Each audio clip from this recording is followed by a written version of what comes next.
پښتنو یو خبره د سره شریکوم او هغه د مذهبي لیډرانو په حق له د سواد د کابل د تانې د دماکو دا درېم ورځ ده. څومره خلق شهیدان شول، څومره خلق زخمیان دي، او زمونږ د پښتنو د مذهبي جماعتونو یو لیډر هغه نه اسپیټال ته د زخمیانو تماشې لتلی دی، نه قبرونو له جنازې لتلی دی، او نه لاسنیوي له دعا له تلی دی د شهیدانو وارثانو له.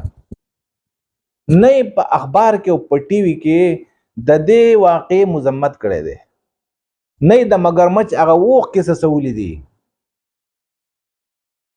اے د مذهب لیډرانو، تاسو هم پښتانه یې، تاسو کو نن په اسلام آباد کې ناسي او کو په حیات آباد او په پېښور کې ناسي، دا خو د پښتنو ووټونو رسولي.